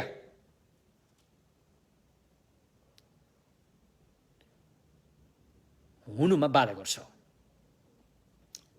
त्यसकारण चारवटा ध्यानले त्याग्ने तीनटा कुराहरू छन्, मोटामोटी स्तरको, मध्यम स्तरको, सूक्ष्म स्तरको। मोटामोटी स्तरको कामछन्द, प्रतिविंसा, मध्यम स्तरको वितर्क, विचार, सूक्ष्म स्तरको प्रीति, सुख। हो यसरी त्याग्छ रे। कुन ध्यानले कुन त्याग्छ भन्दाखेरि प्रथम ध्यानले प्रथम समता ध्यान प्राप्त भएपछि कामछन्द र प्रतिविंसालाई त्याग्छ, हैन? द्वितीय ध्यान प्राप्त भएपछि वितर्क र विचारलाई त्याग्छ। तृतीय ध्यान प्राप्त भएपछि अनि प्रीतिलाई त्याग्छ। चतुर्थ ध्यान प्राप्त भएपछि सुखलाई त्याग्छ। त चतुर्थ ध्यानमा उपेक्षा वेदना मात्रै शेष उपेक्षा वेदना मात्रै बाँकी रहन्छ। यसरी बुझौँ है त। हस् त अब धेरै नजाउँ, अलिकति हामीले धेरै कुराहरू गऱ्यौँ होइन। बाँकी कुरा फेरि भोलि आउनेछौँ। यसरी ध्यानलाई अलिकति हामीले सूक्ष्म किसिमले अगाडि बढाउनेछौँ। मलाई पुरै विश्वास छ तपाईँहरू सबैले बुझ्नु होला नहोला, तर केही व्यक्तिहरूले खुब ध्यान दिएर सुनेको मैले देख्छु। उहाँहरूले लिखित रूपमा नोट पनि गरिरहनु भएको मैले पाएको छु।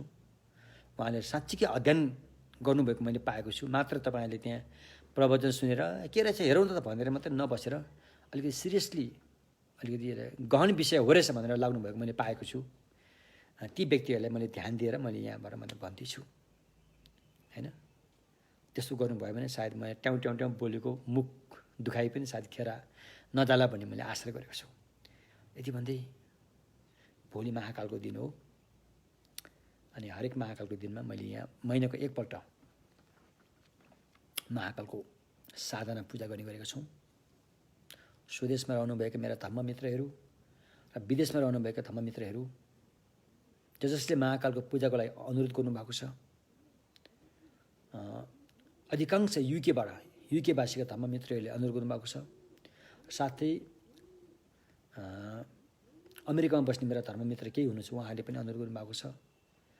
र सबैको लागि हामीले महाकाल पूजा गर्नेछौँ भोलि। र महाकालको बारेमा थोरै म भन्न चाहन्छु। महाकाल भनेको के हो, यो बुद्ध धर्ममा कसरी आबद्ध भयो, अन्य धर्मावलम्बीले पनि महाकाल महाकाल भनेर पूजा गर्दा रहेछन्, त्यो के हो, कसरी भयो भन्ने कुराहरू छ। र म के भन्न चाहन्छु भन्दाखेरि महाकाल भनेको चाहिँ बुद्ध धर्मले के बताउँछ भन्दाखेरि कुनै पनि व्यक्ति पहिल्यै ज्ञानी भएको हुँदैन, उसलाई ज्ञानी बनाउनु पर्ने हुन्छ। ज्ञान सिकाएर ज्ञानको बाटोमा हिँडाएर उसलाई ज्ञानी बनाउनु पर्ने हुन्छ। त्यस्तै महाकाल पनि कुनै बेला एउटा चाहिँ सर्वशक्तिमान व्यक्ति थियो अरे। यसको इतिहास लामो छ, अहिले यहाँ मैले भनेर साथै छैन, कुनै बेला सायद भनौँला। ऊ एकदम सर्वशक्तिमान भनेको मतलब एकदम शक्ति भएको, एनर्जी भएको व्यक्ति थियो अरे। तर उसले आफ्नो एनर्जीलाई उसले चाहिँ दुरुपयोग गर्थ्यो अरे। अरू प्राणीको हानि नोक्सानी हुनेमा उसले प्रयोग गर्थ्यो अरे आफ्नो स्वार्थको लागि। ती कुराहरू सारा भगवान बुद्धहरूले थाहा पाएर अनि उनलाई चाहिँ भगवान बुद्धहरूले सही ज्ञान देखाएर सही मार्गमा लगाएर बोधिसत्वमा प्रतिस्थापित गर्नुहुन्छ अथवा बोधिसत्व बनाउनुहुन्छ। र बोधिसत्व बनिसकेपछि विशेष गरेर महाकाल चाहिँ बुद्ध धर्ममा सूत्रभन्दा पनि तन्त्रमा बढी प्रयोग भएको देखिन्छ। तन्त्रहरूमा यो तन्त्रमा पनि उल्लेख भएको छ। र महाकाल कति किसिमका हुन्छन् भन्दाखेरि कति हो लाखौँ करोडौँ त हामीले भन्न सकिँदैन। तर अहिले त्यसलाई हामीले चाहिँ समेट्ने हो भने 5 किसिमका महाकालहरू हुन्छन्। भगवान बुद्धको कायाबाट प्रकट भएको महाकाल, अहिले हामी वज्रयानबाट भन्दैछौँ। भगवान बुद्धको कायाबाट प्रकट भएको महाकाल, बुद्धको वचनबाट प्रकट भएको महाकाल, बुद्धको चित्तबाट प्रकट भएको महाकाल, बुद्धको सद्गुणबाट प्रकट भएको महाकाल, बुद्धको अनि कर्म क्षमताबाट प्रकट भएको महाकाल। 5 किसिमका महाकालहरूमा लगभग सबै महाकालीहरू चाहिँ समेट्न सकिन्छ। कोही 2 हाते होलान्, कोही 4 हाते होलान्, कोही 6 हाते होलान्, कोही 4 मुखी होलान्, कोही अब 1000 हात पनि होलान्, कोही लाखौँ हात पनि होलान्, होइन त्यो। तर अहिले यहाँ मैले गर्ने महाकालको साधना चाहिँ 2 हाते महाकाल हुन्, 2 हाते महाकाल हुन्। यो परम्परा चाहिँ विशेष गरेर अनि इन्डियाबाट हुँदै आएको परम्परा भनिन्छ के अरे। तर यसले काठमाडौँमा ठुलो महत्त्व राख्छ। काठमाडौँमा उहाँको पीठ पनि छ, उहाँको एउटा सुन्दर मूर्ति पनि छ, जुन मूर्ति अहिले टुडीखेलको एक छेउमा महाकालको मन्दिरै छ, त्यहाँ राखिएको छ। कुनै बेला हाम्रा नेपालका सिद्ध आचार्यहरूले त्यहाँ स्थापना गरेको देखिन्छ। यसको एउटा सानो घटना पनि छ, मैले पहिले पनि भनिसकेँ, त्यो घटना पनि छ। र अहिले हामीले गर्ने महाकाल पूजा चाहिँ विशेष अन्य महाकाल पनि हुन्छन् त्यो साथमा, तर विशेष महाकाल चाहिँ यो कृष्ण पक्षको चतुर्दशीको दिनमा चाहिँ अहिले जुन 2 हाते महाकाल भगवान बुद्धको चित्तबाट पैदा भएको महाकालको रूपमा लिइन्छ, उहाँको साधना गरिन्छ। यो कुन तन्त्रमा बताएको छ भन्दाखेरि यो चाहिँ हेबज्र तन्त्रमा बताएको छ। हेबज्र तन्त्र जम्मा 3 किसिममा हुन्छन्। एउटा राजतन्त्र भनी 2 कल्प 2को तन्त्र एउटा छ, त्यो चाहिँ हेबज्र राजतन्त्रै भयो। अनि त्यसको व्याख्यान 2टा तन्त्र छन्। एउटा चाहिँ सामान्य व्याख्यान तन्त्र, एउटा चाहिँ असामान्य व्याख्यान तन्त्र। सामान्य व्याख्यान तन्त्रलाई चाहिँ सम्पुट भनिन्छ र असामान्य व्याख्या तन्त्रलाई चाहिँ वज्र पञ्जर तन्त्र भनिन्छ। अहिले यो 2 हाते महाकाल चाहिँ वज्र पञ्जर तन्त्रमा उल्लेख गरिएको छ। त्यसैले उहाँको नाम पनि खुर्गी गोन्पो पञ्जरनाथ महाकाल पनि भनिन्छ। अब यसको सारा अभिषेक आगम उपदेशहरू हुन्छन्, त्यो शुद्ध सिद्ध परम्पराबाट आएको हुनुपर्छ। त्यसलाई सिद्धि प्राप्त गरेका केही सिद्धको अंश जीवित राखेका कल्याण मित्रहरू हुनुपर्छ, त्यस्ताबाट लिएको हुनुपर्छ, लिएर यसको ध्यान जप तप सबै गरेको हुनुपर्छ। त्यति गरिसकेपछि अनि स्वयं महाकालले भन्नुभएको छ कि यो मन्त्रहरू प्रयोग गरेर जसले मलाई याद गर्छ, मलाई सम्झन्छ, मलाई यस्तो काम गरिदियो भनेर अनुरोध गर्छ भने म उसलाई मद्दत दिन्छु, 1 2 3 मद्दत दिएरै छोड्छु भनेर चाहिँ ती महाकालहरूले चाहिँ भगवान बुद्धहरूको अगाडि प्रतिज्ञा गरेका हुन्छन्, वाचा गरेर कसम खाएका हुन्छन्। ती मन्त्रहरू चाहिँ हामीले प्रयोग गरिन्छ, गरेर ती महाकाललाई बसमा ल्याएर चाहिँ अनि हाम्रो काम गरेर लक्ष्य के हो, के को लागि हामी काम गर्दैछौँ, स्वार्थको लागि गर्न मिल्दैन। यो त बुद्ध शासन चिरकालसम्म जीवित रहनको लागि, प्राणीहरूको हितार्थको लागि, सबै महामारी रोगहरू हटाउनको लागि, होइन,